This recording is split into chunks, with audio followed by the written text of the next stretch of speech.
সূরা ফাতিহা কেউ পড়লো কি পড়লো না এটার সঙ্গে জানাজার নামাজের কি সম্পর্ক?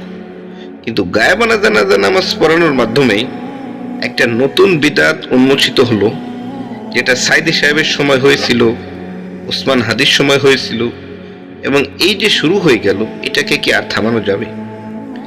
সমস্ত দেশে অনুষ্ঠিত হয়েছে এবং আলেম ওলামারা সেখানে শরিক ছিলেন।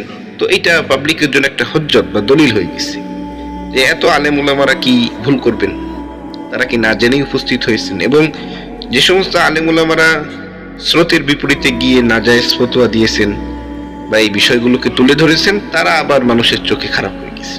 ওই আগেই বললাম যে আলেম ওলামারা হুজ্জত হয়ে গেছেন।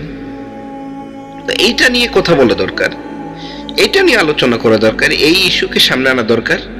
কিন্তু এরা একেবারেই স্রোতের বিপরীতে গিয়ে উল্টো কাজটা করে কিভাবে মুসলিম সমাজে ফিতনা বাঁধানো যায়, নিজেদের মানহাজকে মানুষের মাঝে প্রতিষ্ঠিত করা যায়, তার জন্য উঠে পড়ে লেগেছে। এবং কি ধরনের অপবাদ, যে তিনি জাতির সঙ্গে ধোঁকাবাজি করেছেন, নাউজুবিল্লাহ। এদের বলতে একটু ভয়ও লাগে না, লজ্জাও করে না। কি করবো আর, কি বলবো আর এদের সম্পর্কে?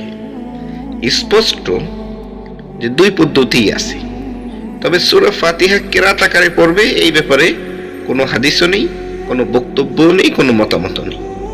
হামদ স্বরূপ পড়া যাইতে পারে, কেউ পড়লে পড়বে, না পড়লে নাই।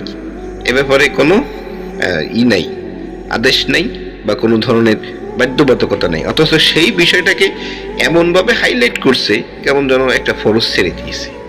তো এদের কাজই হলো ফিতনা সৃষ্টি করা, মানুষের মাঝে বিতর্ক সৃষ্টি করা, আর নিজেদেরকে বড় পণ্ডিত জাহির করা। আসলে মানুষের মাঝে ইলম প্রচার করা বা মানুষকে সুন্নাহ শিক্ষা দেওয়া এদের উদ্দেশ্য নয়। এদের উদ্দেশ্য হলো নিজেদের মানহাজকে বড় করা, নিজেদেরকে বড় শায়েখ হিসেবে উপস্থাপন করা। আল্লাহ তাআলা এদের থেকে আমাদের সবাইকে হেফাজত করুন, আমিন।